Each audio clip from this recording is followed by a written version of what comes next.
Salam sejahtera untuk kita semua. Kita mengaturkan puja dan puji syukur kepada Tuhan Yang Maha Esa atas limpahan rahmat Allah jadinya kita dapat berkumpul silaturahmi di sini. Sebelumnya akan saya pantau dulu. Ada burung hinggap di batang. Setelah itu terbang ke udara. Saya ucapkan selamat datang para peserta Mitra Alda. Tepuk tangan bersama.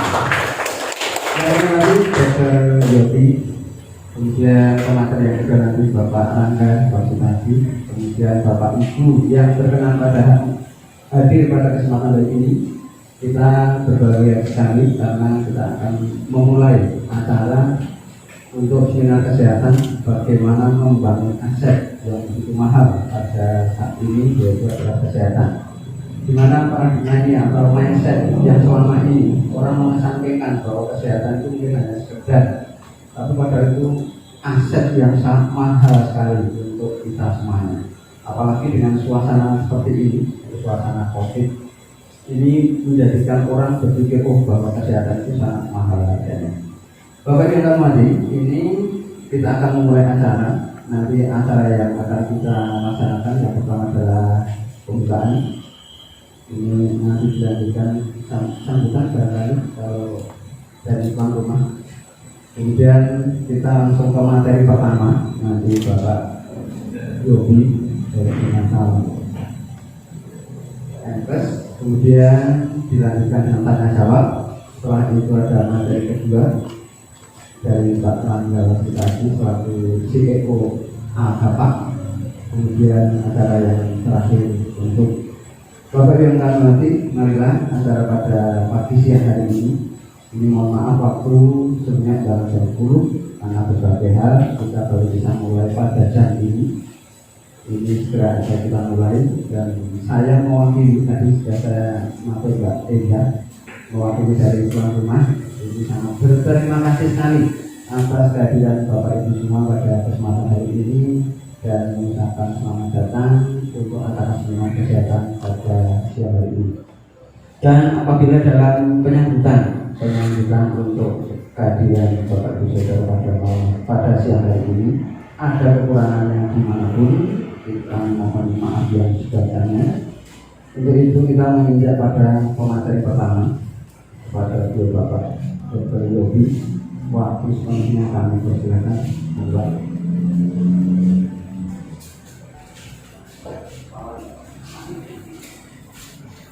Terima kasih kawan.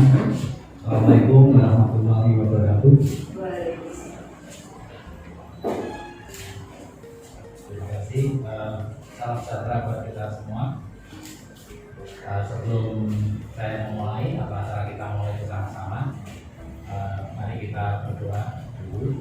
Semoga acara pada hari ini nanti secara keseluruhan membawa manfaat untuk kita semua.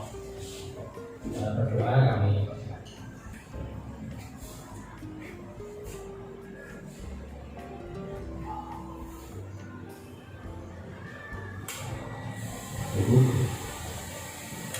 Baik, ini hari Sabtu ya, weekend.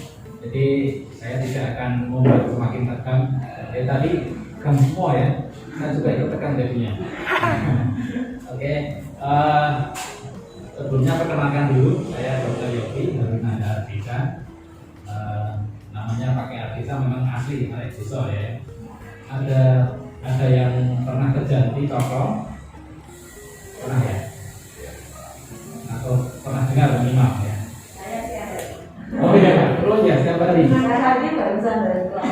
Oh iya, atau Pak siapa yang sepeda sampai Klaten tadi? Sampai sana juga menjadi rute yang menarik untuk dijadikan rute sepedaan ya.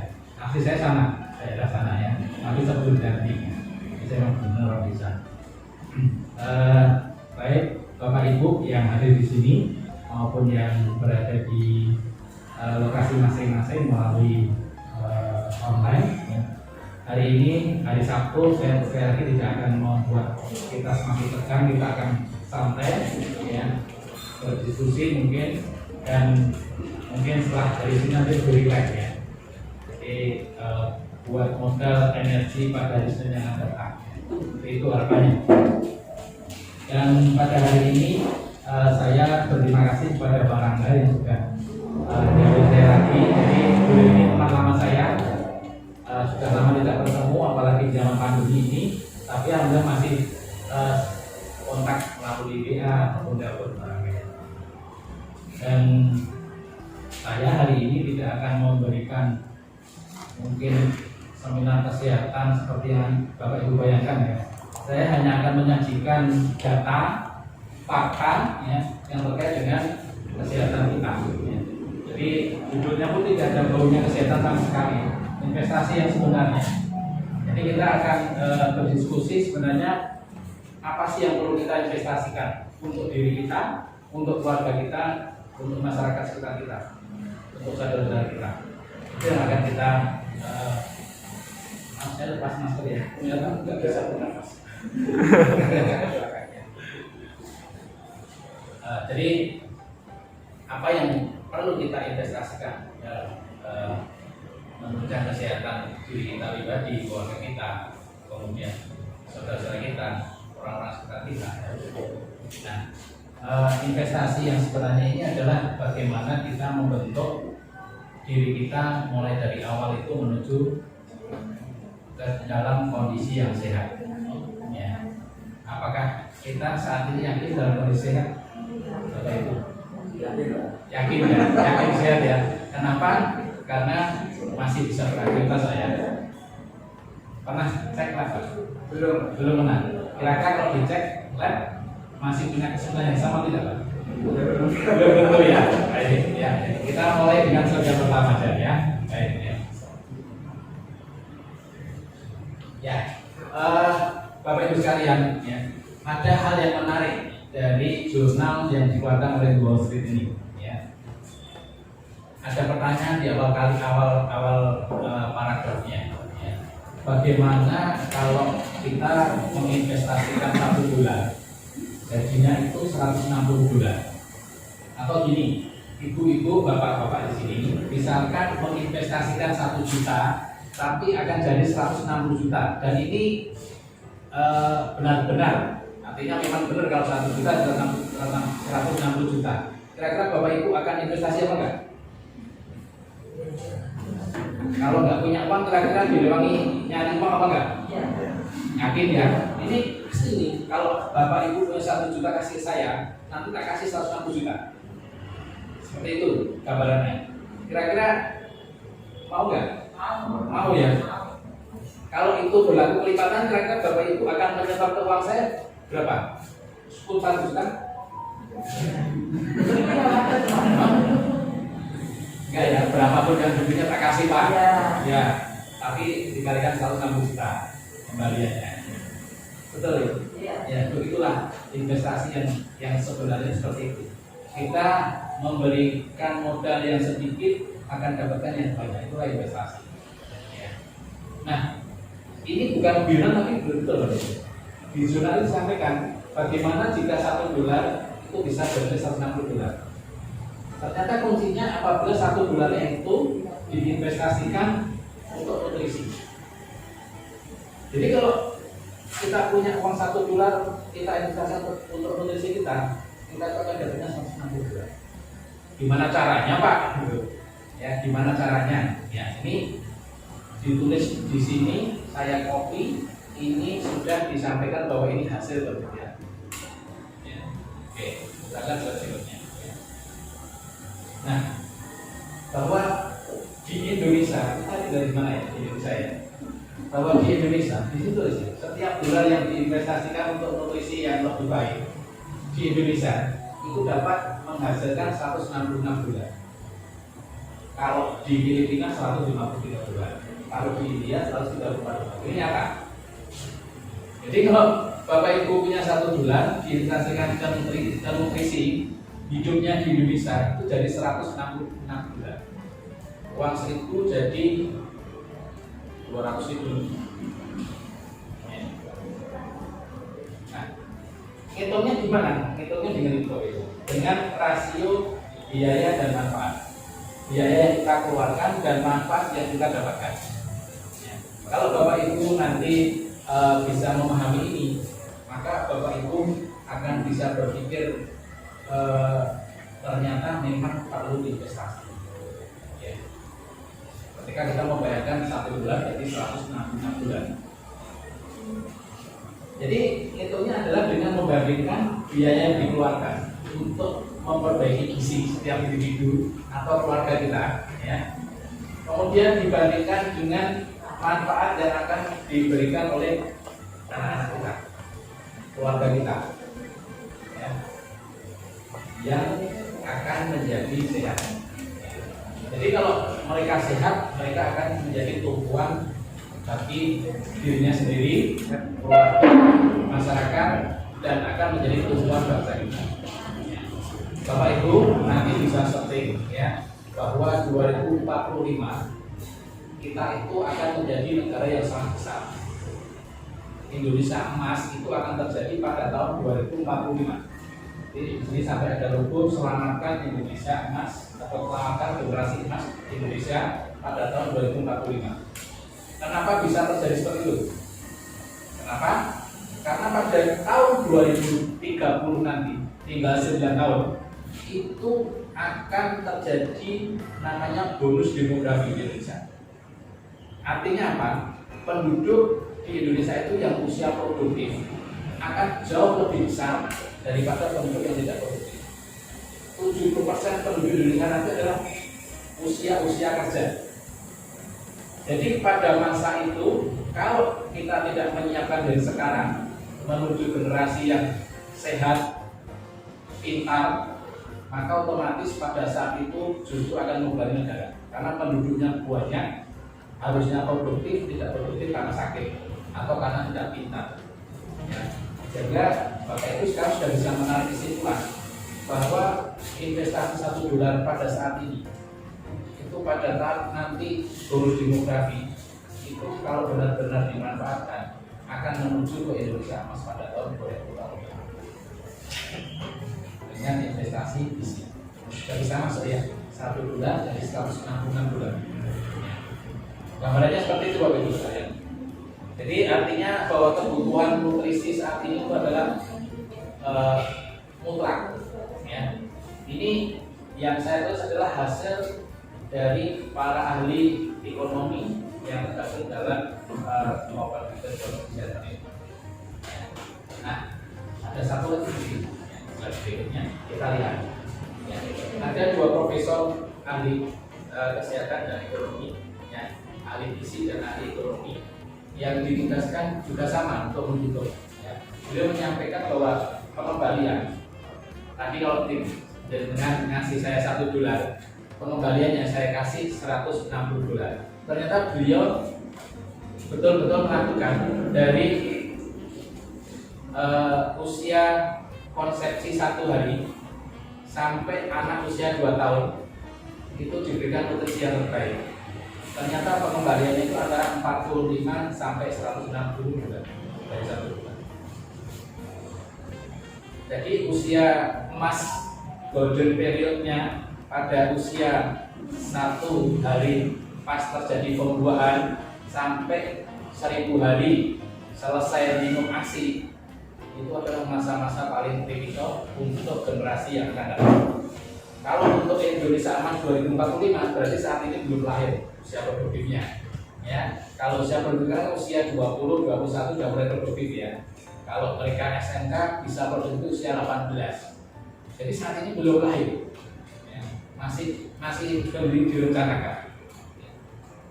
Kalau kita memahami bahwa itu akan menunjang nanti 2045, maka persiapan yang sekarang itu adalah mulai dari sejak mereka umur. Ya. Ini bicara baiknya. Nah. Jadi dari 2 profesor ini betul-betul mengikuti selama 1000 hari, ya, dari beberapa responden yang diteliti. Ya. Oke, lanjut. Nah, Bapak Ibu, sekarang itu tadi kan enak ya. $1 jadi $166. Sekarang kalau ternyata Pak itu kan nggak nyata Pak, $1 jadi $160 itu kan nanti itu kan kalau misalkan benar-benar orangnya jadi sehat. Ya. Nah sekarang kalau kita lihat seandainya kita tidak jadi investasi, apa yang terjadi? Atau kita tidak jadi menginvestasikan untuk keluarga kita, apa yang terjadi? Atau untuk diri kita, apa yang terjadi? Ya. Bahwa saat ini yang saya mengutip dari Direktorat Pencegahan dan Pengendalian Penyakit tidak menular dari Kementerian Kesehatan, bahwa saat ini Indonesia, negara kita, itu mengalami beban ganda untuk permasalahan gizi, permasalahan nutrisi. Ya. Beban gandanya apa? Bahwa dengan ketidakcukupan nutrisi pada masa konsepsi atau pembuahan sampai 1000 hari itu mempunyai dampak yang luar biasa. Dampak yang sering kita dengar adalah adanya balita pendek atau stunting. Jadi stunting mungkin atau sering dengar stunting itu adalah masalah yang besar saat ini ada di Indonesia. Ya. Memang semakin kesini semakin berkurang alhamdulillah dari 34% pada tahun 2018 sekarang sudah kalau tidak salah sampai 27 sekarang persentase anak yang stunting. Anak stunting itu adalah anak yang lahir dan tumbuhnya itu terlambat, akhirnya pendek. Ya. Ada sekitar 8,9 juta itu pada tahun sebelum tahun 2018. Nah, tadi kalau kita tidak mau investasi, salah satunya adalah stunting. Ya. Apa yang akan terjadi? Anak yang lahir pendek, anak yang lahir stunting pada hari ini, yang kita harapkan nanti akan mendukung Indonesia emas pada tahun 2045 tidak akan terwujud. Kenapa? Karena yang pertama, balita atau bayi yang pendek atau stunting ini akan mempunyai kemampuan kognitif yang rendah. Dia tidak akan pintar ketika sekolah. Ketika dewasa, dia tidak akan mempunyai daya saing, ya, tidak akan mempunyai daya kompetisi dengan yang lain. Jadi kita bisa membayangkan masyarakat pada tahun 2030 itu banyak yang usia produktif, tapi mereka tidak tercukupi gizinya sehingga tidak mempunyai daya saing, daya kompetisi dengan yang lain. Sehingga kalau tidak mempunyai daya kompetisi, daya saing, yang mengisi siapa? Yang mengisi bisa jadi tenaga dari luar negeri. Ya. Sehingga Indonesia emas pada 2045 dengan kondisi seperti itu akan sudah dicapai. Ini bisa dipahami ya Bapak Ibu ya. Nah, hal yang penting lagi Bapak Ibu sekalian, kalau nutrisinya itu tidak tercukupi pada saat sudah dewasa, orang yang dengan stunting atau tidak stunting tapi kekurangan gizi, maka dia akan mudah terkena penyakit tidak menular. Penyakit tidak menular itu apa? Dulu kita selalu was-was dengan penyakit menular, atau sekarang kita was-was dengan penyakit COVID-19 karena penyakit itu menular. Ya. Sedangkan kita tidak begitu merasakan khawatir dengan penyakit yang tidak menular. Penyakit tidak menular itu apa? Misalkan hipertensi, stroke, penyakit jantung itu kan tidak menular. Ya. Tapi saat ini itu menjadi beban yang luar biasa. Bapak Ibu bisa melihat kita 1 tahun berada dalam kondisi pandemi. Siapakah yang paling tidak bisa bertahan di tengah-tengah pandemi ini? Mereka atau saudara-saudara kita yang memiliki penyakit penyerta atau kita sebut dengan komorbid. Orang yang kena COVID-19 dalam kondisi punya penyakit jantung, dia sulit bertahan hidup. Orang yang kena COVID-19 punya penyakit diabetes, dia tidak bisa bertahan. Sedangkan yang sembuh banyak, kenapa? Karena rata-rata mereka belum punya penyakit penyerta, belum punya komorbid. Jadi ketika generasinya itu sehat, nutrisinya cukup, ada serangan seperti COVID-19 itu mereka bisa bertahan. Ya. Makan, ya, gizi ya, seperti itu. Ketika gizinya baik, kita bisa mengalami penyakit yang menular seperti sekarang. Ya. Nah, jadi ketika kita tidak jadi investasi tadi, tidak tertarik investasi, maka yang berisiko adalah generasi penerus kita. kemudian nanti ke depan akan muncul banyak orang yang menderita penyakit tidak menular, dan itu akan menjadi beban negara Indonesia. Indonesia emas 2025 semakin sulit jadi sana. Seperti itu. Sekarang kita lihat. Nah, ini fakta yang saya berikan kembali. Semuanya tadi fakta dan data. Ini juga sama dari riset kesehatan dasar tahun 2007 dan tahun 2013. Sudah 7 tahun yang lalu, tapi masih valid. Ya, bahwa mereka yang menderita penyakit tidak menular, terkena stroke, terkena jantung koroner, terkena diabetes, hipertensi, ya, itu ternyata 93% itu disebabkan karena penduduk di Indonesia, termasuk kita, itu kurang makan sayur dan buah.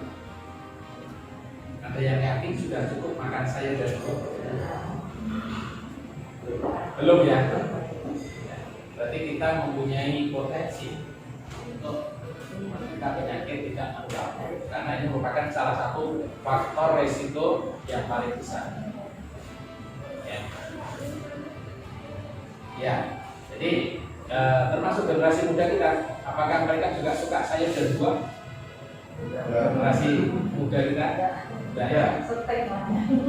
lebih suka steak ya. Oke, sama. Ya, oke, ini ya. Kalau kita takut, ya kita takut. Biasanya lebih takut kalau merokok.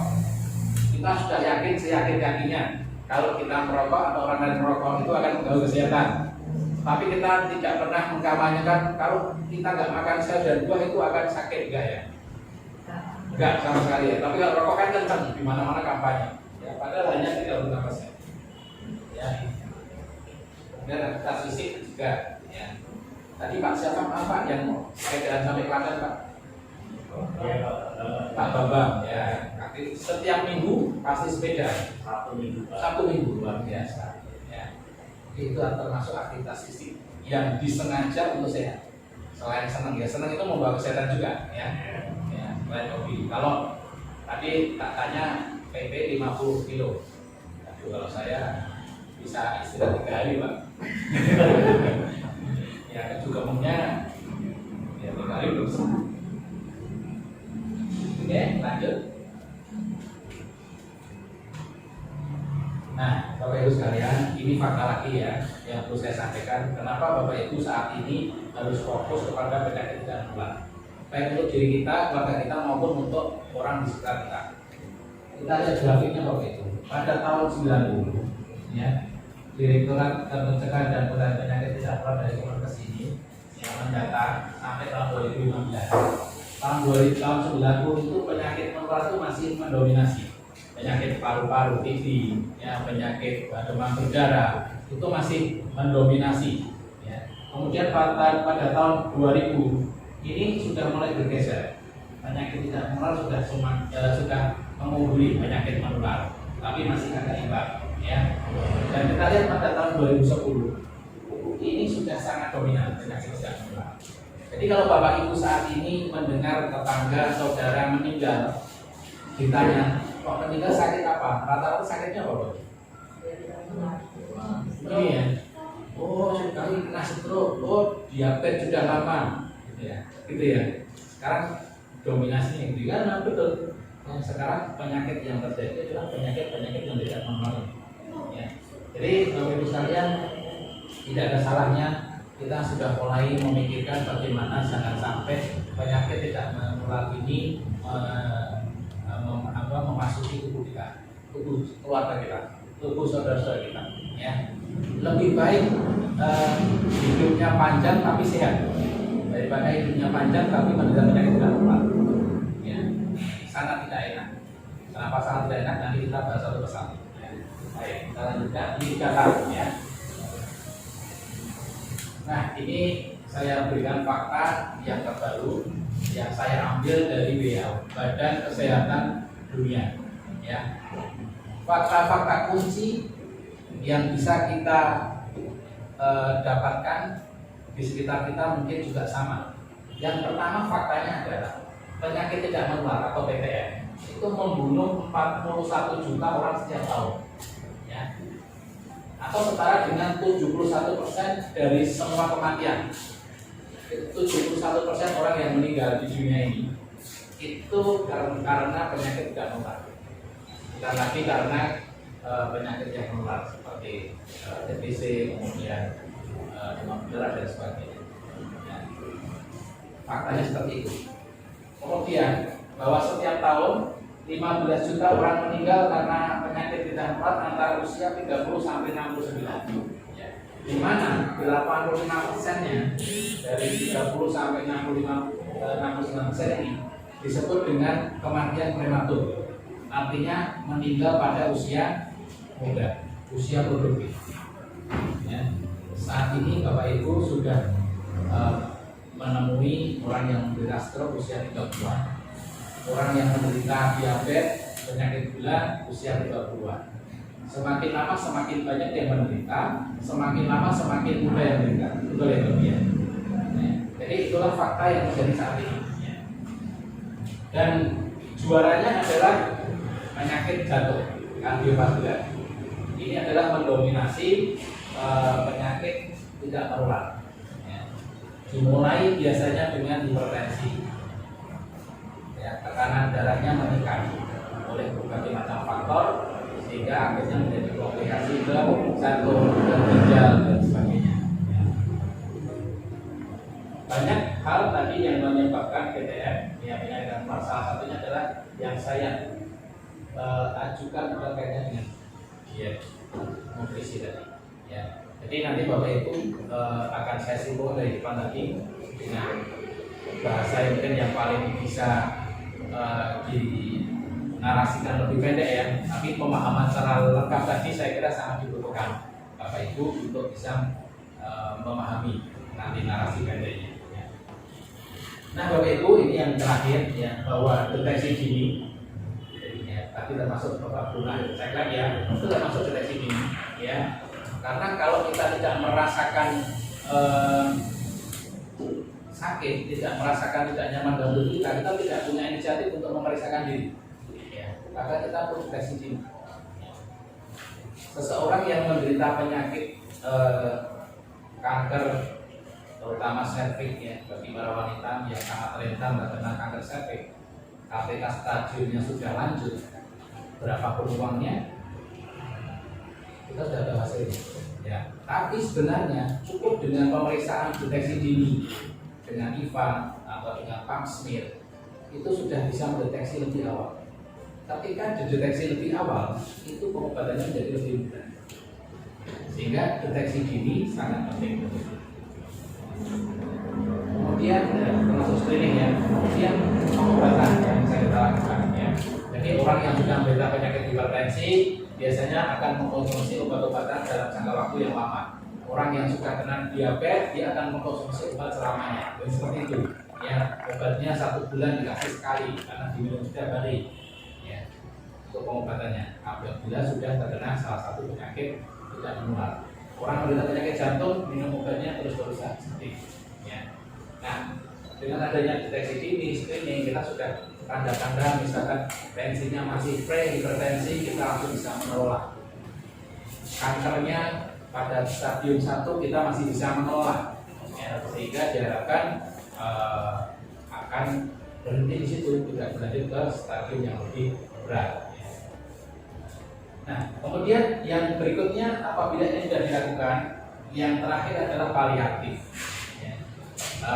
Mungkin Bapak Ibu punya pengalaman ada orang tua kita atau saudara kita yang sakit, ya, di mana anggota keluarganya akan merawatnya.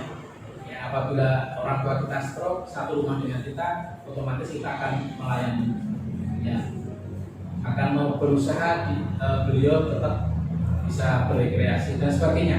Itu namanya paliatif. Ya. Orang yang sudah menderita stroke, kita akan mengupayakan supaya meskipun mungkin belum atau tidak bisa sembuh, kita mengupayakan untuk tetap merawatnya. Nah, itu akhir dari perjalanan orang yang menderita penyakit tidak menular. Kita akan dirawat oleh keluarga kita. Kalau kita dalam kondisi tidak perlu dirawat di rumah sakit. Ya. Jadi itu tahap akhirnya. Baik, ini dari WHO ya, ini fakta-fakta kunci yang saya ambil dari WHO bahwa ininya. Baik, lanjut.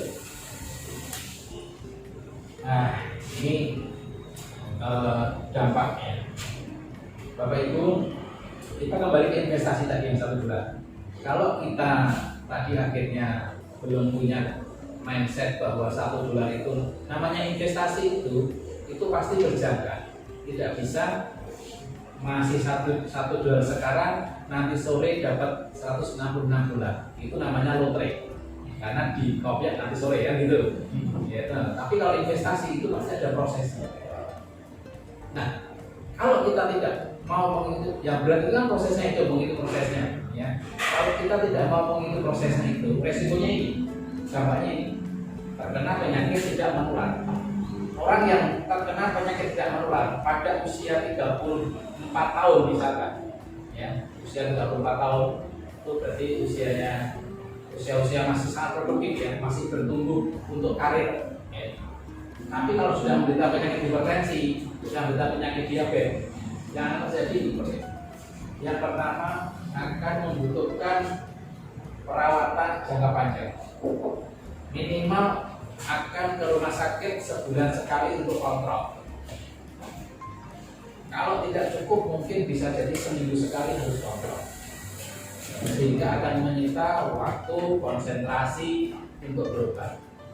Ya, karena memang penderita hipertensi, penderita diabetes, penderita penyakit jantung itu tidak bisa diobati seperti batuk pilek yang diobati hari ini besok sembuh sudah stop, nggak ketemu lagi. Tapi ini harus dirawat terus gitu ya Pak ya. Yang kedua itu adalah bahwa akan membutuhkan banyak obat. Bapak Ibu pernah mengantar saudara atau orang tua yang periksa karena penyakit hipertensi dan sebagainya, dikasih obat banyak itu. Sak bomnya ya Bu ya, untuk sebulan. Iya. Ibu yang lihat aja, wow ya. Apalagi yang minum. Yang minum itu sudah ampun-ampun sudah. Ya. Tapi nggak punya pilihan, kalau ini nggak saya minum, saya punya resiko lebih berat lagi terhadap penyakit saya, gitu kan? Sehingga ketika sudah jatuh atau menderita penyakit tidak menular ini, maka tidak ada punya pilihan dirawat lebih lama, kemudian harus mengkonsumsi obat dalam jumlah yang banyak dan jangka panjang. Ya. Kemudian ini produktivitas. Usia 34 tahun harusnya berkarir, mendapatkan penghasilan, anaknya masih kecil-kecil, tapi masih sudah tidak bisa seproduktif yang lain. Sering harus kontrol, izin, ya, badan nggak enak dan sebagainya. Ketika gulanya naik, dia nggak nyaman bekerja, ya, ngantuk, lesu, lemas dan sebagainya, sehingga tidak produktif lagi. Otomatis akan mempengaruhi karir.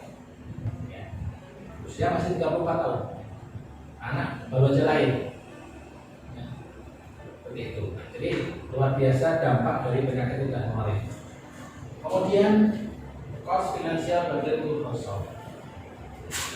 Oke lah, kita ditanggung asuransi, tapi ketika kalau ke rumah sakit kan pakai transport, ya.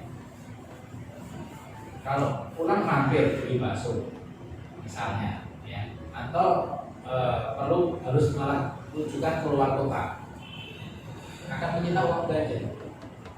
Apalagi kalau nggak punya asuransi, uang yang harusnya untuk belanja diberikan istri, diberikan untuk berobat. Luar biasa dampaknya penyakit tidak menular ini, ya, termasuk untuk kebutuhan rumah tangga. Ya. Yang terakhir adalah pasti akan membawa pikiran juga keluarga kita. Kalau suami kita sakit, pasti kita sudah berpikiran. Kalau orang tua kita sakit, pasti kita sudah berpikiran. Anak-anak pasti berpikiran. Ya, Bu, kok beberapa hari ini tak lihat kok nggak seperti biasanya. Iya, ibu baru di rumah sakit, terus saya sakit apa Bu? Sakit jantung. Seperti tidak. Ya, nggak punya pilihan. Saya harus tetap bekerja atau nunggu ibu di rumah sakit. Jadi dampak-dampak penyakit dalam dasarnya. Untuk itu maka saya menyampaikan bahwa investasi $1 itu rasanya kalau kita hilang $1, hilang itu ya betul tapi sebentar. Ya, tapi kalau dampaknya ternyata kita tidak jadi investasi $1, dampaknya seperti ini, kita akan berbunyi atau menyesal $1 itu luar biasa. Kalau $1 hilang sudah hilang, ya belum sebentar. Tapi kalau ternyata saya kok nggak jadi $1 saya masukkan untuk beli nutrisi, dampaknya seperti ini. Ya pasti di belakang ya menyesal ya. Kalau depan apa Bu? Kalau dia pendaftaran DP. Jadi seperti itu Bapak Ibu, dampaknya ketika kita tidak berbunyi terhadap nutrisi, gizi diri kita, keluarga kita, dampaknya 5, 10, 20 tahun yang akan datang. Bayangkan kalau kita tidak peduli pada generasi yang akan lahir pada tahun-tahun ini, nanti pada tahun 2045 mereka bilang kondisi seperti ini. Bu, kalau kita lihat dari ceritanya tadi, sebenarnya meskipun itu nggak menarik, tetap harus dimakan ya. Ya, saya kasih resepnya untuk sehat itu apa?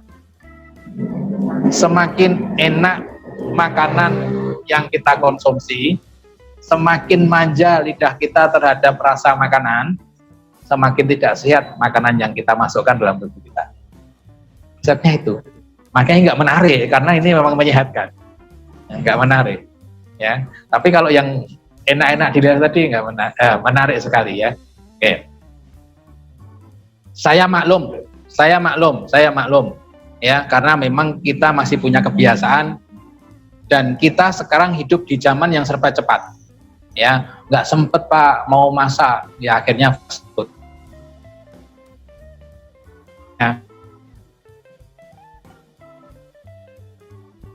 Tinggal pencet-pencet makanan datang. Ya. Udah nggak perlu kemana-mana, kita bisa tinggal milih. Saya yakin kalau mencet nggak mungkin nggak milih, pasti milih kan. Ya, sesuai dengan apa? Udah. Ya. Kenapa saya maklum? Karena ini Bapak Ibu, coba kita lihat. Tidak suka. Wong jenenge ra seneng kok piye? Ya wis ora seneng. Suruh makan makanan yang tidak disukai rasanya gimana, Bu? Nafsu enggak? Enggak. Namanya juga enggak suka kok. Ya, pasti kan ditanya, "Tutu ya, mau makan apa? Sukanya apa?" kan gitu. Oh, semangat. Tapi kalau di rumah apa yang fasilitasi anggota keluarga ada 5 orang,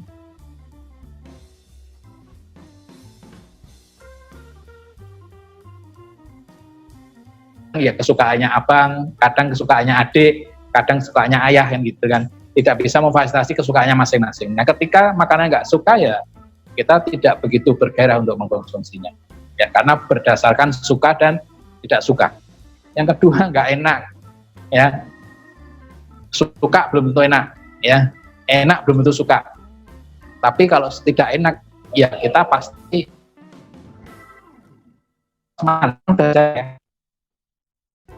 rindu gak makan prasmanan?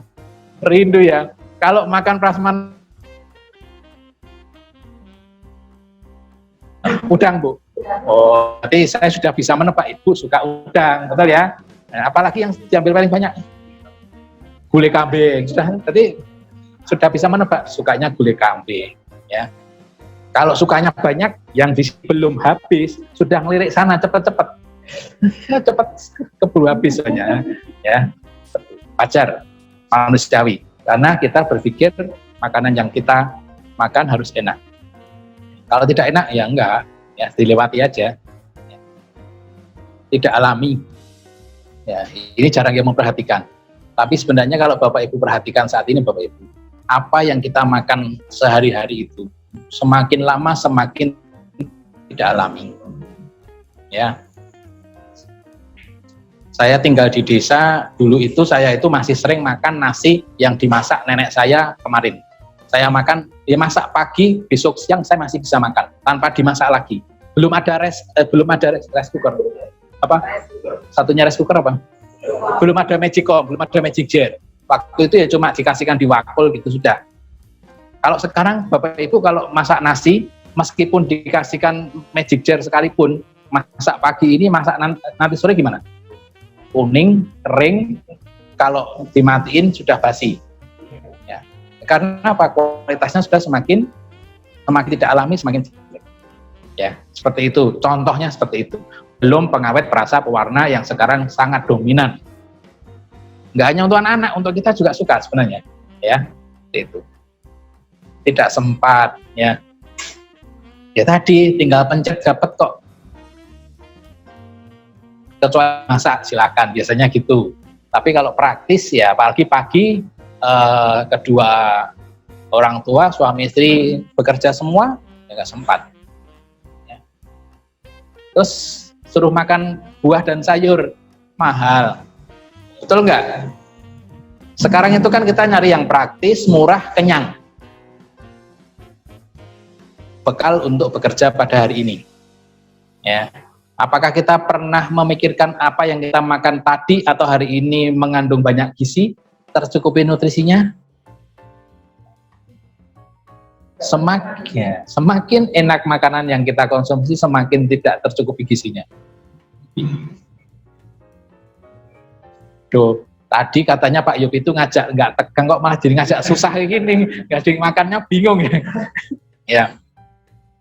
Yang terakhir nggak praktis.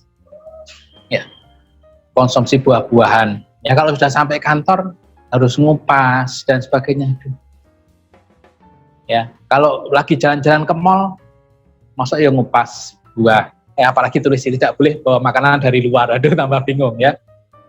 Sehingga akhirnya kita pada saat itu mengkonsumsi makanan-makanan yang tersedia di sekitar kita tidak sesuai dengan rencana makan kita sehari-hari. Ya, oke Pak, saya sudah menurunkan ego saya sudah insaf, saya akan makan buah dan sayur. Mudah? Tidak ya. Jalan-jalan di mall nggak ada buah, nggak ada sayur. Yang adanya steak ya Bu ya.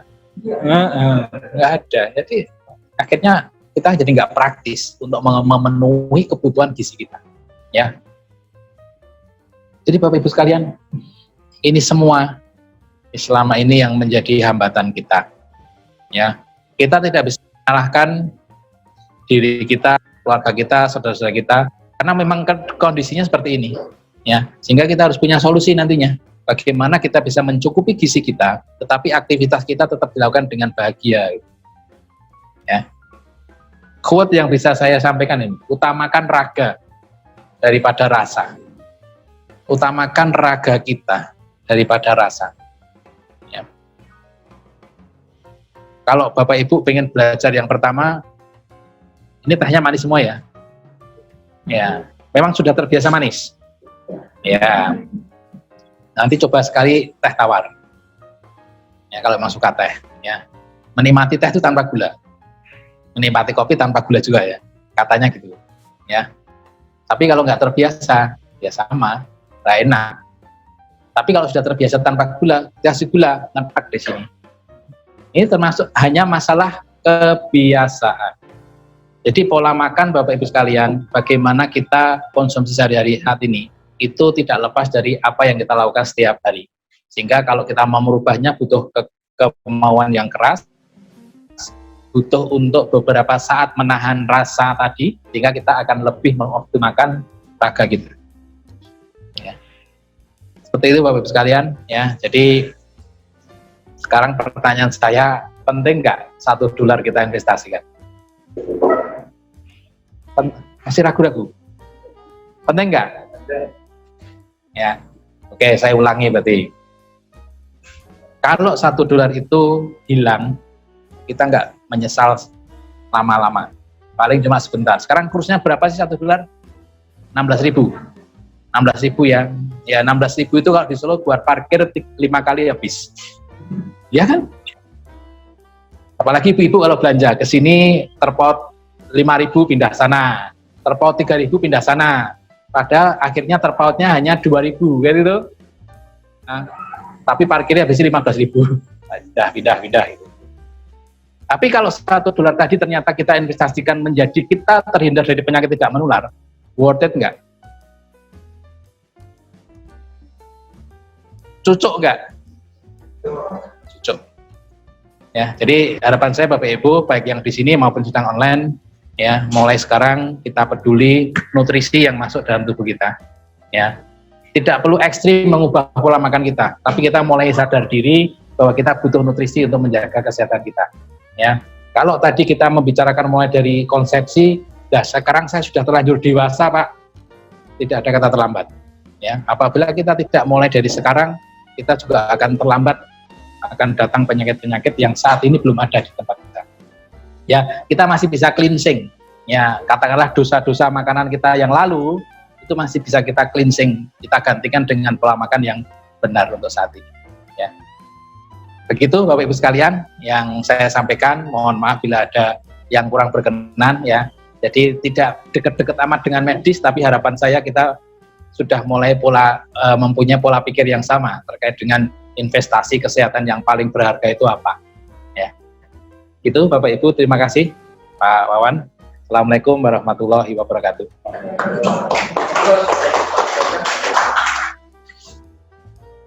Terima kasih paparan dari Pak Dr. Yogi dengan bahwa pentingnya kita investasi dengan nutrisi atau gizi.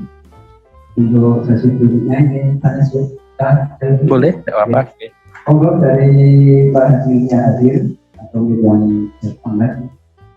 Ada pertanyaan terkait dengan paparan yang disampaikan Dr. Yogi? Monggo. Ya.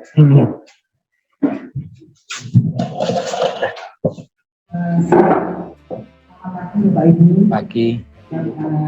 Saya mau tanya Pak Dr. Jadi saya dulu kena darah tinggi Pak. 180 ke 140 tinggi. Tapi saya sudah biasa, jadi bawaan ya biasa-biasa saja. Apakah dengan suplemen ini nanti darah saya bisa normal? Ya itu yang mau saya tanya. Oke. Terima kasih. Ya. Aduh. Bisa meninggalkan stick tuh. Kembali bertanya. Ya. Yang pertama Bu. Yang pertama justru kalau darah ibu itu tinggi dan semakin bertambah, tapi kok merasakan enak-enak saja, itu berarti alarmnya sudah tidak berbunyi, Bu. Justru berbahaya. Seperti rumah yang dipasang alarm kalau kebakaran, ternyata pas kebakaran alarmnya nggak berbunyi. Itu Bu. Ya, seperti itu. Jadi sekarang langkah ibu harus peduli meskipun tidak berasa. Ya, harus kontrol. Kalau 180 bawahnya 100, ibu seminggu sekali kontrol tensi minimal. Ya Bu ya. Tapi jangan khawatir, ibu bisa beraktivitas seperti biasanya. Tapi tetap harus waspada. Ya, itu. Apakah bisa dengan nutrisi bisa turun? Ya, saya tidak bisa menjawab langsung turun enggak Bu. Tapi insya Allah kalau pola makannya ibu sudah mulai baik, cleansingnya akan berjalan Bu. Ya, jadi jangan berharap atau jangan ini kalau misalkan tinggi langsung turun itu keajaiban. Karena ibu harus menyadari juga bahwa proses ibu dari 120 menjadi 180 itu tidak serta-merta juga. Ya, orang yang bertambah berat badannya itu nggak mungkin dalam waktu sebulan 2 bulan langsung meningkat. Pasti dia bertahap.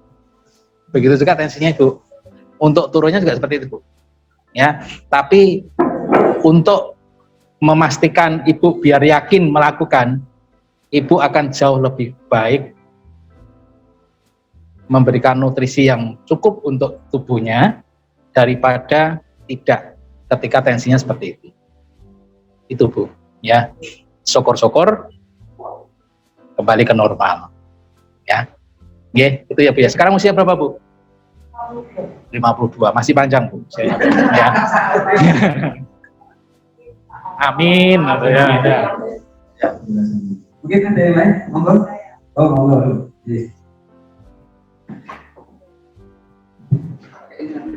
Oh, Nci.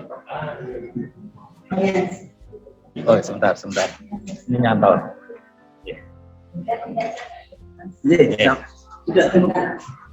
Lanjut. Assalamualaikum warahmatullahi wabarakatuh. Waalaikumsalam. Saya bertanya, saya itu positif saat kejepit. Udah 8 tahun tahun. Terus saya jangka waktunya dari 3 tahun itu berturut-turut sampai habis berapa biasanya rumah sakit. Terapi dan terapi terus sama begitu. Tapi saya minum galutinsi itu agak lumayan. Terapinya itu sampai di zona atas. Dan sekali menjadi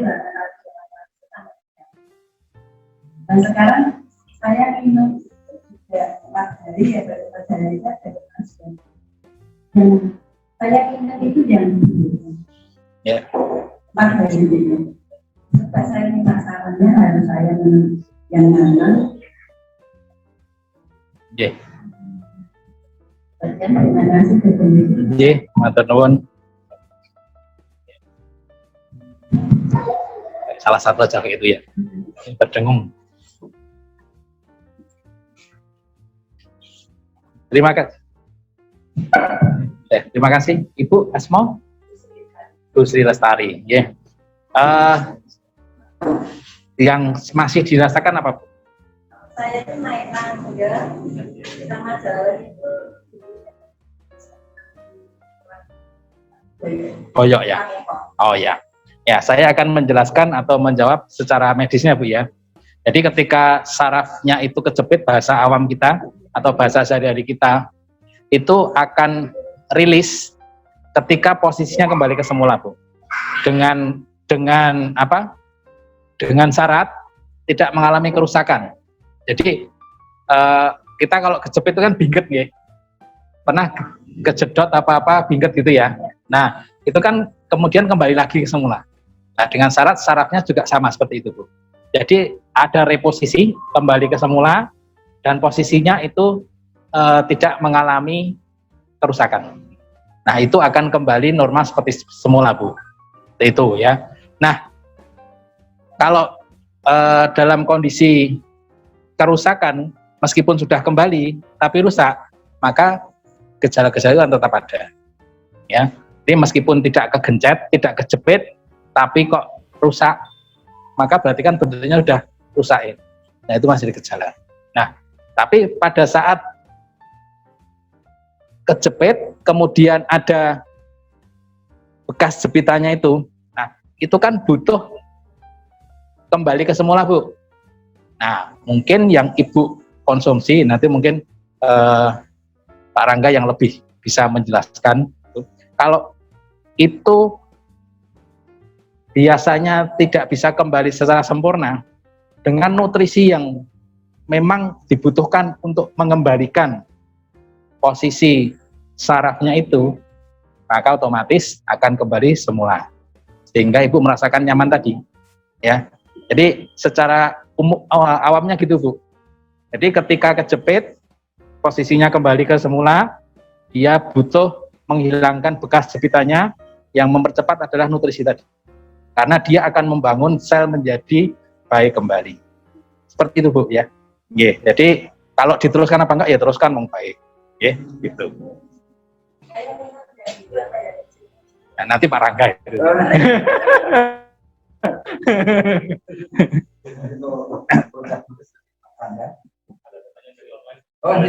Oke, monggo. Jadi, mohon maaf Bu, ini ada pertanyaan dari online Pak Dokter. Ya. Yang pertama itu, mungkin nanti kita batasi beberapa pertanyaan. Karena banyak banget dari online yang bertanya, tapi mudah-mudahan insya Allah ilmunya juga bermanfaat untuk kita.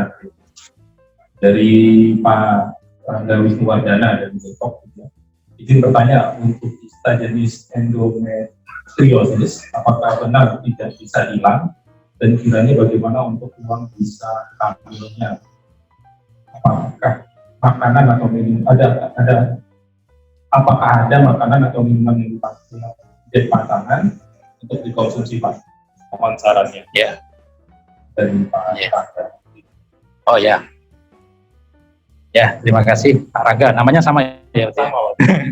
Rangga ya. Jadi untuk endometriosis itu memang selama masih ada jebakan kayak darah gitu ya, berada di situ kistanya itu, memang kemungkinan gejalanya akan tetap timbul, terutama pada masa-masa peralihan hormonal menjelang menstruasi atau setelah menstruasi seperti itu ya. Kemudian untuk kehamilan, kalau usianya itu memang usia emas ya, biasanya akan diupayakan itu bisa terjadi ya. Tapi kalau memang sudah cukup, dari usia sudah cukup, dari jumlah anak sudah cukup ya, biasanya tidak disarankan untuk hamil lagi itu ya. Jadi tergantung ya, tapi tadi selama endometriosisnya itu masih ya, setiap ada perubahan hormonal terutama menjelang atau setelah menstruasi, dia akan merasakan gejala-gejalanya. Nah, kemudian biasanya terapinya ya hormonal ya, bisa dengan seperti suntik KB misalkan hormonal ya, itu biasanya mengurangi gejalanya ya, seperti itu ya. Jadi kalau dengan makanan yang dihindari ya, terutama makanan-makanan yang menyebabkan kerusakan sel, makanan yang menyebabkan kerusakan sel,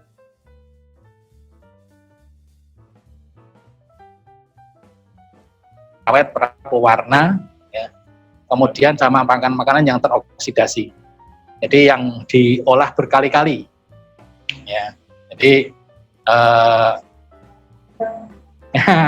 seperti itu ya, ya, yang dimasak berkali-kali itu juga dihindari ya, yang makanan yang teroksidasi ya. Seperti itu Pak Rangga dari Depok ya. Dari Depok Ya. Ada lagi boleh? Ya, monggo. Dari tahunnya tanya dong pemenuhan gizi balita yang sudah melewati golden period karena tadi sempat disinggung. Oh ya. Yang sudah melewati golden period itu apa bisa dikejar dengan nutrisi? Ya. Gitu dong. Ya. Kalau mengejar ketertinggalannya nggak bisa, sudah berakhir. Golden period itu ya selama 1000 hari itu. Ya, setelah itu gizinya itu ya pertumbuhan, untuk pertumbuhan saja. Tapi masa emas itu makanya ini 1000 hari ini luar biasa. Dari pembuahan sampai umur 2 tahun ini benar-benar memang harus disiapkan untuk mencetak generasi yang emas tadi. Itu. Tapi kalau sudah lewat dari itu, ya harus masih sangat dibutuhkan gizinya, tapi gizi untuk pertumbuhan. Ya, tapi tidak menggantikan golden period ini. Itu. Ya. Ada lagi? Yang mau bertanya lagi, yang monggo nggak apa-apa. Sudah diwakili. Sudah diwakili. Ini pertanyaan terkait jantung mungkin terakhir dong. Oh ya, boleh ya, silakan ya. Terakhir. Jadi untuk kelainan jantung bawaan lahir, bocor antara serambi kanan dan kiri, kita balikan pembuluh darah, kiranya apa harus melakukan operasi untuk kembali normal, tumbuh kembang anak, dan mungkin apakah ada opsi lain berupa makanan atau nutrisi untuk menghindari operasi? Ya, ya. Pertanyaan spesifik semua. Ya, bagus pertanyaannya ya. Jadi apabila bocornya itu memang usianya tadi berapa usianya ya? Nah, ini masih ada. Jadi ya. Jadi kalau bocornya itu memang tidak bisa di apa? Itu sebenarnya kan akan bisa menutup sendiri ya. Tapi kalau masa ini sudah lewat dan atau lubangnya lebih besar daripada kemampuan untuk menutup sendiri, maka harus operasi. 11 tahun. Oh iya, udah. Ya, kalau 11 tahun saya anjurkan untuk kalau sampai 11 tahun belum menutup, berarti kemungkinan bisanya dioperasi. Itu ya. Terkait untuk pertumbuhan, karena itu terkait dengan sirkulasi darah, ya semakin baik, kalau semakin cepat semakin baik ya. Saran saya segera konsultasikan ke dokter anak ya, 11 tahun masih ya. Seperti itu ya.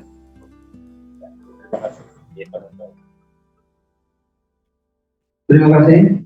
Pertanyaan dari hasil di ruangan ini maupun yang online untuk membatasi waktu. Ini untuk sesi dari Pak Dr. Yogi kita cukupkan dulu. Untuk selanjutnya kita menginjak kepada komentar yang kedua ini CEO langsung dari Alkai Pakuan ini yang berlokasi di Klaten. Ini terkait dengan produk yang tadi disampaikan apa macam produknya dan apa dari hasil produk-produk yang dihasilkan dari Nitro Alkai. Monggo Mas Rangga Ruang Santasti.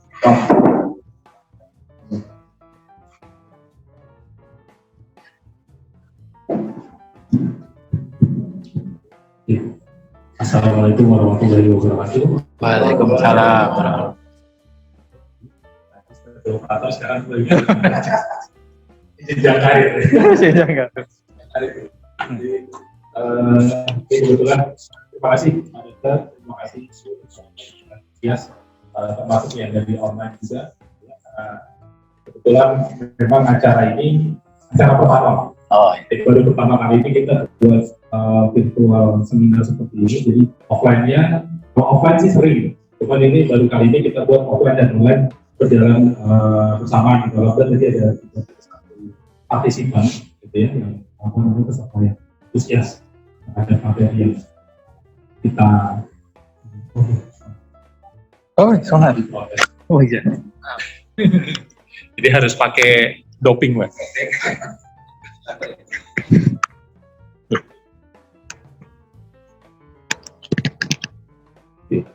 Masuk ya. Oke. Mohon maaf masih belajar Pak. Jadi sembari, tapi ini insya Allah jadi salah satu ya, karena kalau kita nggak belajar kapan lagi bisa menyesuaikan dengan kondisi yang seperti ini gitu. Karena terbatas. Sayang karena memang kebetulan Pak Yopi ini teman sudah lama kenal. Beliau dokter yang buat saya sih guru lah. Karena dari awal mendampingi kita sejak mulai buat produksi alge yang kita punya di Klaten itu, beliau juga memberikan banyak insight, banyak ilmu, banyak masukan, dan sehingga ya sampai hari ini kita masih alhamdulillah masih bisa silaturahmi ya Dok ya gitu. Nah, jadi terkait dengan bagaimana, kalau tadi kan Pak Dokter sudah menyampaikan betapa pentingnya aset yang sebenarnya itu dalam bentuk, kalau saya bilang aset yang tidak terlihat ya Pak ya, betul ya Pak ya, tapi dirasa gitu, dirasa di dalam raga kita, terasa betul bahwa kesehatan kita itu adalah kunci produktivitas, adalah kalau bisa dibilang malah itu intinya manusia ada di situ. Karena kalau dia tanpa kesehatan, artinya tanpa badan yang sehat, tanpa jiwa dan raga yang sehat, psikis yang sehat, ya otomatis orang tersebut hanya bisa terbaring di tempat tidur. Nah, ini yang kita tidak mau gitu. Nah, alhamdulillah ya kolaborasi seperti ini yang membuat kita menjadi semakin banyak belajar ilmu-ilmu. Banyak orang bicara tentang kesehatan agak takut dong, karena relevansinya atau kaitannya selalu dengan penyakit gitu. Makanya kebetulan kita undang Dr. Yopi karena untuk membedah supaya orang jatuh cinta untuk bicara tentang kesehatan dan tertarik. Kenapa? Karena kesehatan itu kalau kita hitung kalkulasi rupiahnya ternyata semenarik itu. Saya juga baru tahu Dok, terima kasih Dok. Jadi $1 diinvestasikan jadi $160 gitu ya. Berarti kalau saya punya $3.000, berarti tinggal dikalikan kan gitu ya. Artinya tadi saya mulai berkalkulasi, secara otomatis otak saya mulai mikir gitu. Berarti kalau saya investasikan nutrisi untuk anak saya, 2 anak saya itu gitu ya, sehingga nanti di tahun kesekian saya akan panen senilai angka tersebut kan gitu ya Dok ya gambarannya. Nah, itulah kenapa pentingnya bagaimana kita mengedukasi keluarga kita, lingkungan kita sekitar terkait dengan investasi kesehatan tersebut gitu. Oke. Nah, kebetulan gitu ya, ini adalah salah satu sumber nutrisi yang tadi mungkin Pak Dokter sempat singgung terkait nutrisi yang terlalu banyak seperti itu, yang rumit gitu ya, yang ribet, yang kadang-kadang orang suka banyak alasan, aku masak umbi, terus sayur-sayuran dan lain sebagainya, bawa ke mall nggak mungkin, bawa ke kantor kebanyakan diledekin teman-teman di kantor, mau kerja apa mau camping gitu. Gitu ya, gitu. Terus sehingga akhirnya kebetulan alhamdulillah kita melakukan terobosan inovasi, melakukan penelitian Bapak Ibu gitu ya. Mungkin Ibu yang sudah konsumsi salah satunya gitu ya, dan mungkin teman-teman yang online juga yang sudah melihat, ini adalah sebuah sumber nutrisi masa depan gitu. Karena tadi Pak Dokter menyampaikan referensi terkait dengan WHO dan lain sebagainya, dan ini juga menjadi salah satu sumber nutrisi yang diakui dunia Jadi bukan hanya di Klaten saja, bukan hanya di Indonesia, tapi dunia sudah mengakui adanya sumber nutrisi yang bisa mewakili kebutuhan nutrisi yang tadi disampaikan sebagai salah satu sumber investasi di masa depan. Yaitu apa? Ganggang mikroalgae spirulina. Nanti saya cerita sedikit, ada sedikit video atau cuplikan yang nanti akan saya putarkan, kebetulan kemarin sempat masuk TV juga gitu, nanti sedikit untuk gambaran bahwa ke depan yang menjadi ancaman itu bukan hanya penyakit itu dampaknya gitu, pola hidup kita gitu ya, dan apa yang kita makan gitu, kita makan dan anak-anak kita makan, itulah penyebabnya gitu. Jadi yang ke depan ketika kita melihat, oh ternyata saya sakit karena ternyata gula darah tinggi, diabetes dan lain sebagainya, itu adalah dampak akibat dari pola hidup tadi gitu ya. Karena ya tadi, kalau mengutip quote dari Pak Dokter, kita seringnya selalu lebih peduli kepada rasa ketimbang raga gitu. Nah, itu jadi catatan penting gitu ya, yang saya juga pelajari gitu ya. Nah, inilah kenapa kita menghadirkan salah satu terobosan teknologi yang membuat orang menjadi suka dan lebih simpel, supaya mereka ketika mau mengkonsumsi makanan yang sehat, alami, bergizi, dengan nutrisi tinggi, tidak perlu ribet. Kenapa tidak perlu ribet? Karena ternyata kandungan nutrisinya sangat tinggi. Ganggang ini, mikroalga ini, itu bentuknya meskipun kecil, di dalamnya mengandung 70% protein. Jadi bayangkan Bapak Ibu yang punya anak gitu ya, yang tidak suka makan sayur gitu ya, atau tidak suka makan daging dan buah-buahan, itu kadang-kadang kita kalau berpikir, wah ini apalagi pulang dari sini, anak saya cukup nggak nih nutrisinya? Gitu. Keluarga saya cukup nggak nutrisinya lah? Itu kan jadi salah satu tanda tanya lagi dok. Udah tahu ilmunya, sudah tahu kurangan nutrisi yang terbiasa terjadi, tapi bagaimana solusinya kan gitu. Nah, salah satu solusi yang kita hadirkan kebetulan asli dari tanah Jawa, asli dari Klaten, yaitu adalah salah satu sumber nutrisi masa depan, yaitu mikroalga atau ganggang ini. Gitu.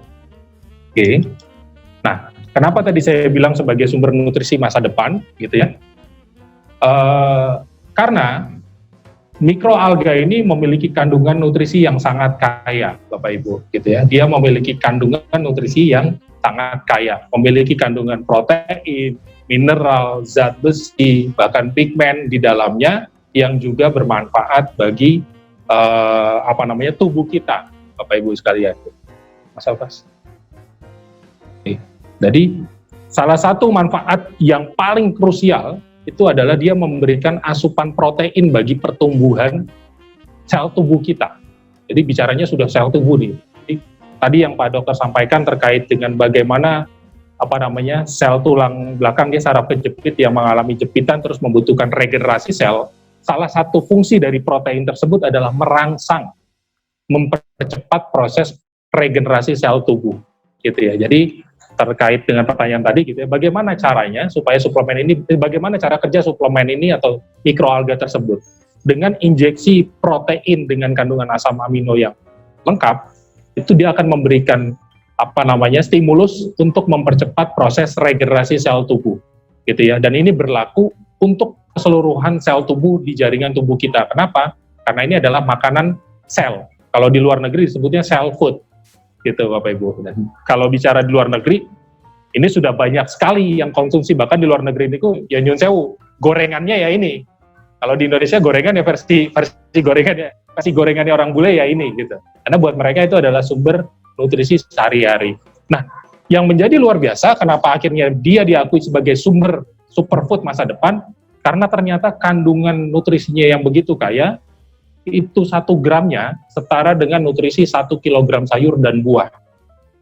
Jadi kalau tadi kita flashback kembali ke slide Pak Dokter gitu ya, oh ini terkesan rumit ya gitu. Bayangkan Bapak Ibu kemana-mana bawa sekantong goodie bag atau kresek gitu ya, yang isinya sayuran dan buah-buahan. Dan itu Bapak Ibu bawa ke kantor, bawa ke mall, bawa ke tempat makan, bawa ke itu ribet. Gitu. Dan itu yang membuat akhirnya orang tidak tertarik. Nah, kita menghadirkan solusi.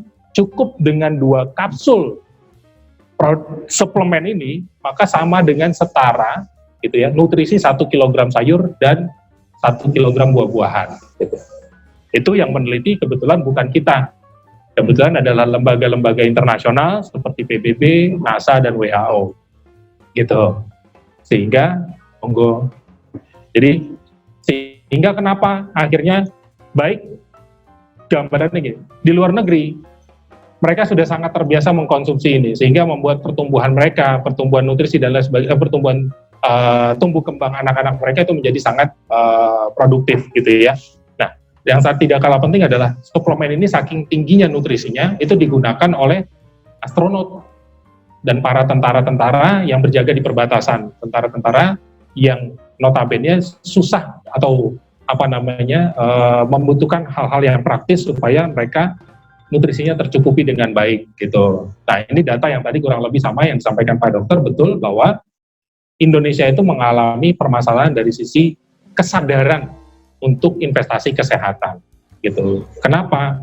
Karena investasi kesehatan itu bukan cuma bicara tentang saat ini usia saya 30 tahun, saat ini saya 52 tahun, tapi kita juga berpikir tentang anak-anak kita yang nanti akan menghadapi masa keemasannya Indonesia tahun 2045 tadi.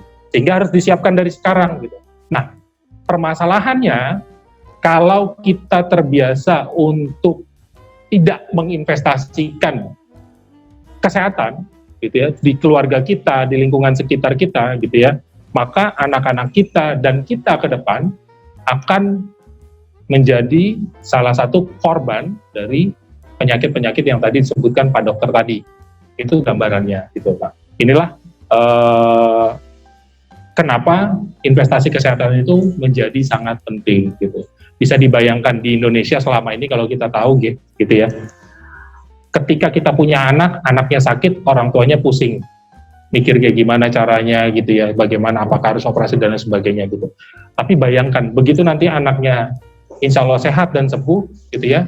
Ketika orang tuanya terbiasa dengan pola hidup yang tidak sehat, bergantian. Ketika orang tuanya yang sakit, akhirnya anaknya yang pusing, gitu.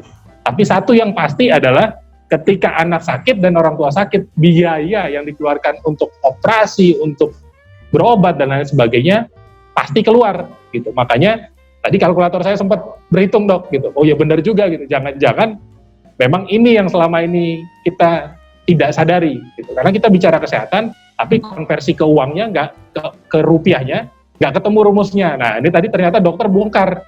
Oh iya juga benar ya gitu ya. Berarti kalau saya tidak mau investasi ini ketemu nih rupiahnya nih. Tinggal kita hitung gitu ya. Berapa anak kita, berapa keluarga kita dan sebagainya. Nah ini yang menjadi salah satu permasalahannya. Sama seperti yang tadi Pak Dokter sampaikan.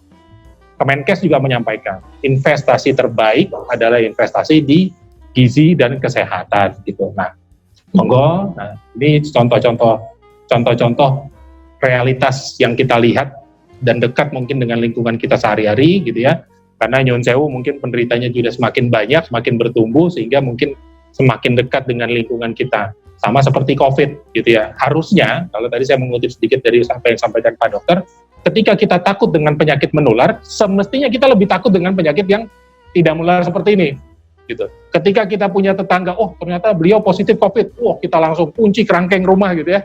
Kalau perlu stok semua makanan masuk, nggak boleh keluar lagi gitu kan gitu ya. Nah, seharusnya cara berpikirnya saya beranggapan sama gitu ya. Ketika kita berpikir bahwa lingkungan sekitar kita semakin banyak orang diabetes, semakin banyak orang stroke, berarti kita juga harus berpikir. Cuman nggak perlu takut langsung ini diabetes, jauhi gitu. Nah, itu malah imbasnya sosial nanti. Malah jadinya permusuhan gitu. Tapi kita berpikir kalau beliau saja dengan pola hidup seperti itu bisa sakit, berarti saya gimana caranya supaya saya tua nanti tidak sakit, kan gitu. Nah itu contoh gitu. Jadi penyebarannya sebenarnya sama, gitu. Pola penyebarannya sama. Akan semakin lama semakin mendekati lingkungan terdekat kita. Tapi tinggal bagaimana cara kita berpikir untuk menghindari atau mencegah. Gitu. Mungkin salah satunya dengan nutrisi yang tadi disampaikan Pak Dokter gitu. Nah ini sedikit riwayat cerita. Ini beberapa contoh kasus gitu ya yang sudah konsumsi dan ada beberapa testimoni. Mungkin nanti saya tidak akan bicara terkait dengan ini gambarannya. Kenapa nutrisi tersebut menjadi sangat penting atau algae produk ini menjadi sangat penting untuk dikonsumsi? Karena ternyata selain sumber nutrisi yang simpel dan sederhana, di dalamnya juga terkandung antioksidan yang tinggi. Inilah yang membantu Bapak Ibu. Inilah yang membantu kita semua. Selain kita tercukupi nutrisinya, badan kita juga dihindarkan dari penetrasi racun, zat pengawet, zat pewarna gitu ya, asap rokok dan lain sebagainya, termasuk asap knalpot gitu ya. Karena apa? Radikal bebas di dalam tubuh inilah yang perlahan-lahan menggerogoti sel tubuh kita. Sehingga pelan-pelan sambil bertambahnya usia kita, fungsi kerja pankreas kita untuk menghasilkan insulin sudah tidak lagi cukup. Gitu ya. Padahal olahraga rajin, pola hidup rajin dan sebagainya, getol dan tapi dari cara makanannya kita dekat dengan lingkungan yang penuh racun dan lain sebagainya, akhirnya apa? Radikal bebas itu dekat dengan tubuh kita. Nah, ketika radikal bebas itu di dalam tubuh kita bersemayam cukup lama, gitu ya, maka secara perlahan inilah yang akan membantu membunuh sel tubuh. Ketika sel tubuh kita perlahan-lahan dibunuh, perlahan-lahan mati, gitu ya, maka akan mulai terjadi penurunan fungsi. Yang tadinya harusnya jantungnya bisa mompa secara normal, gitu ya, akhirnya mengalami kelemahan untuk memacu darah kita. Gitu. Sehingga apa? Fungsi kerja jantung tidak berlangsung dengan sebagaimana mestinya, sehingga mengakibatkan perlahan-lahan resiko gagal jantung. Gambarannya seperti itu. Nah, maka yang Anda perlukan bukan hanya sekedar nutrisi yang mencukupi kebutuhan untuk aktivitas sehari-hari, tapi juga nutrisi yang memberikan solusi tambahan, yaitu adalah untuk membersihkan tubuh dari radikal bebas. Gitu ya. Satu jurnal yang pernah saya baca dari penelitian internasional, ternyata gitu ya, saya baru tahu kemarin Pak Dok, 98% kita bernapas dengan oksigen gitu Bapak Ibu ya, gitu ya. Kita menghirup oksigen. Nah, ternyata hanya 98% oksigen yang diserap oleh tubuh yang bisa didistribusikan ke seluruh tubuh dan dicerna. Sisanya 2% itu adalah menjadi radikal, menjadi oksidan. Artinya apa? Selama ini kita bernapas, 2% itu akan terakumulasi sebagai radikal bebas, gitu. Maka jangan salah, semakin hari semakin jelek polusi tingkat cemaran udara, oksigen yang semakin buruk plus racun di lingkungan kita semakin bertambah, ditambah dengan akumulasi tersebut, maka sebenarnya di dalam tubuh ini sudah terakumulasi racun sedemikian banyak. Itulah yang menghambat itulah yang membuat kenapa tubuh kita mengalami penurunan stamina gitu ya. Kalau ibu-ibu nyun sewu nggih, kalau ibaratnya ketika lagi nonton sinetron Indosiar yang ku menangis gitu ya, gitu, jam-jam 9, jam 10 itu kan jam-jam krusial itu ya. Tapi kok kadang-kadang rasa badan kok pegel, rasa badan ngantuk gitu ya.